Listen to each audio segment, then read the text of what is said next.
you want to get into cosplay photography, either as a photographer or a cosplayer? Well, you're in luck. Hi, I'm Tyrion Crow, otherwise known as Tyrion Talk on the photography end. So I am a cosplayer and photographer who is part of this group, the Cosplay Photography Association of Ireland. So this video will be split into two parts. So if you are a photographer only interested in photography side but working with a client, stay to this point. And if you are a cosplayer only interested in how to work with your photography, to this point. Otherwise, please stay to the end of the video. I'd really appreciate it. Setting the vibe. Okay, so first things first, cosplay photography is all about collaboration between the photographer and the client and having fun with characters that we love. So we aim for good vibes, then just be chill, respectful, and have fun. Preparing for a shoot. So talk to your cosplayer. Know the character, know the vibe they want. Are we doing a moody Batman or like bubbly Sailor Moon? Is there a look that is wanted with the shots? Are we looking to replicate a style like Wes Anderson with his cemetery and distinct pop of color with a lack of contrast? Or are we looking for a dreamy shot like this? Communicate with your cosplayer. Find out exactly how they want you to shoot and edit their photos. Communicate with your client. Ask them for mood boards, references. I myself try to match my shots to fit the character's general world and the vibe that world has. So if they are from a dark fantasy world, we're going to go for, you know, like dark, mysterious, high contrast, right? But if they're from like a more animated thing and it's like a pop of color, sunshine and rainbows, we're going to go low contrast and we're gonna emphasize the color. So yeah, like, or if they just don't care, if your client doesn't care, I myself just go, okay, pop up a little bit of contrast, pop up a little color, but it's basically just a nicer thing of what you would have seen in real life. Location scouting is key. Think forest for fantasy, parking garage for stuff like Call of Duty or general FPS style, you know, cosplays, rooftops for superheroes. When you are shooting outside of con, it is crucial to find a location that truly matches what your client wants. Read blogs, go through Reddit. You are bound to find some shot examples of many locations in your area. I recommend making a document of any photos you find of a particular location. I myself, I will go through blogs, I will go through Instagram with the tagged locations, and I will go through like Google Maps with like the review shots. I will look at all of them and just have them there if I cannot reasonably get to an area, because if it's gonna be nearby where I'm gonna be anyway, I can do it. But if I have to go out of my way for a few hours, I'm not going to go and locate it because I don't have a car. However, ideally you want to physically actually get the shots yourself. So, for example, I had a shoot in St. Stephen's Green. I created this document, and these are all the photos I went around. I went around for 40 minutes and just took, you know, like some photos on my phone that I thought were interesting for a shoot. So, yeah. Now, in a con, what I recommend is observe the grounds of the convention. Are you at a hotel or are you just at a convention center? At a con, observe the grounds you are at. So what I like to do is I will take later bookings. So I won't take bookings for at least up until like the first hour or two of the con. I won't take a booking because most of the time I have not been to that con before. So I will take that time to scout out my locations to see what works, so then I know what will work. Now, but you need to be strategic with this. If you are at a hotel or a convention center, your options are vastly different. Observe what you can on the grounds. You can get some amazing shots if you just angle it right. Like, I got some great shots, these particular shots, in a underground car park. This was at IGM Winter.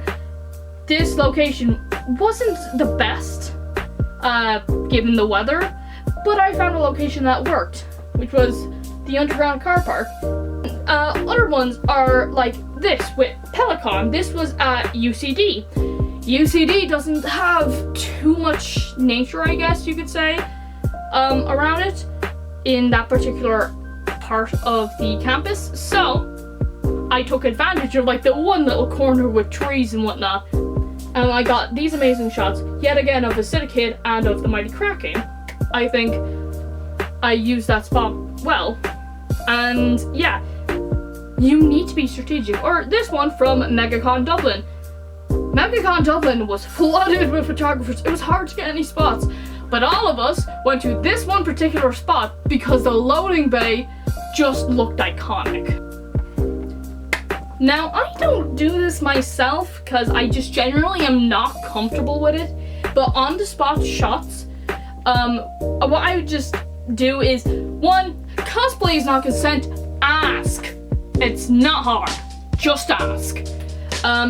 2, try and avoid shooting in trader halls and artist alleys and whatnot, because you're going to block up the space by just standing there in the walkway. Try either go to the side or just go outside, and you can get some nice shots. Now, when you're working with people, you need to let the magic go through. You need to hype them up. You're their hype man, they're your hype man. So take time to hype them up. Show them your shots as you go. This is a team effort. So you take a bunch of shots, just go, yeah, here's some of them, here's my, yeah, you like this one? Okay, we'll continue. Yeah, bro. You gotta be fun. I would have showed you with my camera, but that's what's currently recording. Know if you go to poses. So now, unless you have permission, don't touch a cosplayer. Cosplay is not consent. Keep your hands to yourself. But what you can do is use yourself as a guide for them. So they have guns.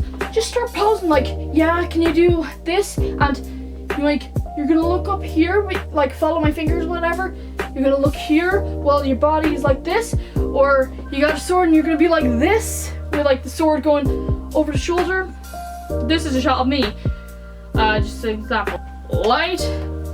Now, lighting can be a bitch.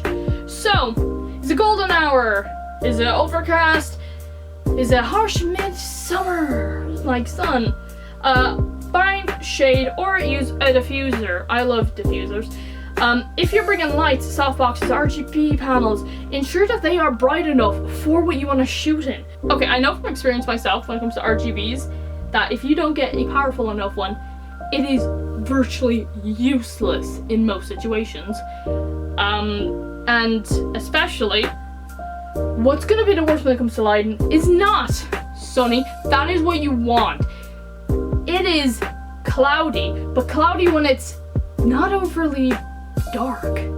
Bright cloudiness is a killer. So yeah, like it'll drown out everything. So plan ahead. Look at the forecast. Bring a external flash. Like, it goes a long way. Like this is a Godox TT 520 Mark II. This was about €40, and yeah, like this is not too bad. Mark it up. This is great for a beginner flash. It's cheap. This works with everything but Sony, unfortunately. Sorry guys, you're left out or whatever. But even just bring external flash, because that can really make or break if you can actually shoot out at a con, because the on-camera flash is not the best. Like, these are some photos from November before I got a flash, and you could see it took a lot of editing to get this, and it still was too dark. Photographers, I recommend this as just an essential part of your kit. This is not really cosplay specific. This is just get an ND filter. So you may see this. It's like sunglasses, right? But ooh, can't see through it. It is just like messes with the exposure. ND filter, you can get it for a few quid on Amazon, AliExpress, and whatnot. just make sure it's the right size. So I have a 58mm lens. This is 58 millimeters. Screws right in. And yeah, this can really help in bad lighting. Now, experiment. Cosplay isn't supposed to be stiff, go dramatic, go bright, mess about with the contrast. For example, this shot of Curly from matte washing, which yes, it's Acidikid. Again, I've shot with him the most. This is him as Curly from matte washing. Now, the lighting of the car park was brutal. It had this weird yellow tone to it when you took any shots. And this wasn't just me. This was like every photographer I know who went in there who had that same issue. But I took advantage of this because Curly's situation is kind of like quite horror-like. So we went and leaned into body horror. So we achieved vibes that were kind of similar to The Walking Dead and to Outlast. So we went with a spot we thought was going to break the shoot after we found out how bad the lighting was, and we fixed it. We just leaned into horror. This is my favorite shot because it really was going into like horror game territory.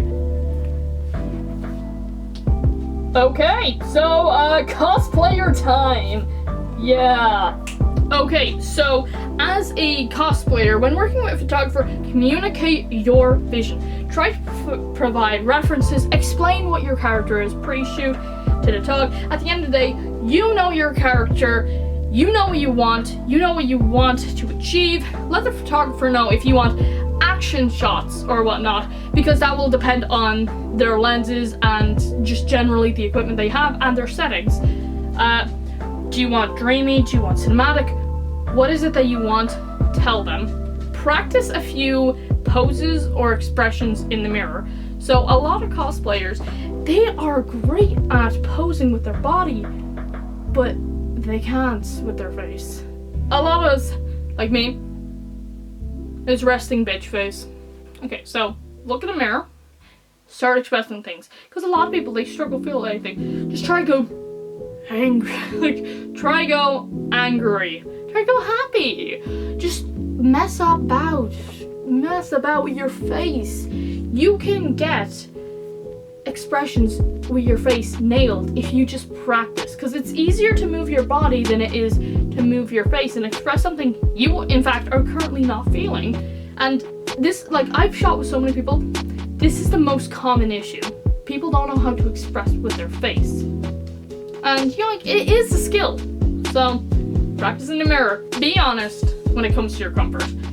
If a photographer is asking you to be alone, or you know, no, you can't bring people, don't shoot them. Just don't. General safety things. Like, I understand a photographer saying, yeah, I'm not gonna shoot this person for you. This was agreed to be a one-person shoot. This wasn't a group shoot. That's fine. What I'm talking about is if they are not okay with you having a handler with you or whatnot, they're dodgy. So try to avoid that. But if poses feel awkward, if you're tired, you're hot, whatever, if your comfort isn't alright, just say it to the photographer so you can work within your comfort and avoid discomfort. Let the photographer know what angles you want to avoid and what angles you want to achieve. Similarly, don't push photographers out of their comfort zone. They may not want to be doing heavy editing. They may not want that. So, like, if someone asks me, hey, can you make my boobs bigger or me skinnier? I won't do that. I don't do heavy editing. Plus, I don't have software for that. So I'm not going to. Don't ask me during the shoot or after the shoot. You ask me in advance, because that will be something that I will not agree to do. Similarly, don't ask them to do stuff like boudoir, which I can't show you. I don't want to get demonetized. Well, I'm not monetized yet, but I don't want to get in trouble with YouTube. So I'm not showing you. Here's the word. Look it up. It's not appropriate, in my opinion. And if a photographer says no, don't be abusive. Just accept it. Similarly, if you say no, don't let the photographer maybe abuse it. Suggest ideas. Don't be afraid to say, hey, what if I tried this, like this pose? Show enthusiasm. It hypes up the photographer and it keeps the energy going. So, yeah, we want a vibe. Be patient with the process, okay? So I've had people who, despite my forms saying, hey, this could take upwards of a month for editing, they will still push it for like 2 days after the event. Hey, are the edits done? Bro, no! No. It's in the form. You can ask for updates, but don't push and be like, oh, get it done, this. No. No. I myself, it takes me about 2 weeks to finish shoots because I usually shoot with a lot of people. So, yeah, I'm not fast. I will send RAWs, however. I don't mind sending RAWs as long as I'm credited. Be aware of your cosplay during the shoot. Make sure your wig placement, your props, and your costumes are all right and how you want to look, because it'd be an issue post-shoot in regards to editing, because that may have some good shots not really usable because, oh, your armor was like that and half off your shoulder when it was supposed to be on your shoulder, or your clothes were all balled up. So yeah, when it comes to that, I would recommend just constantly checking yourself during the shoot. So when a photographer is showing you previews, respond. Be like, yeah, I like that, but can we try go for like a slight twist, or can you shoot from lower or higher? Something like that. Just give them feedback when they show you previews. This can really help build on the connection and vibe that you have with your photographer, as well as help you achieve what you want. And lastly, this is the most important thing, and this applies to both cosplayers and photographers. Tag each other. It takes 2 to tango to make this art, so 2 people should tag each other. Cosplayer, tag your photographer, whether it's a raw, whether it's an edit, whether it's story, just tag them. And photographer, tag your client for the same things. It helps build trust for future shoots, and it helps people grow, because your audience gets to see their work, and their audience gets to see your work. Anyway, thank you for watching. Subscribe if you wish, and comment below. So yeah, have a nice one. Peace.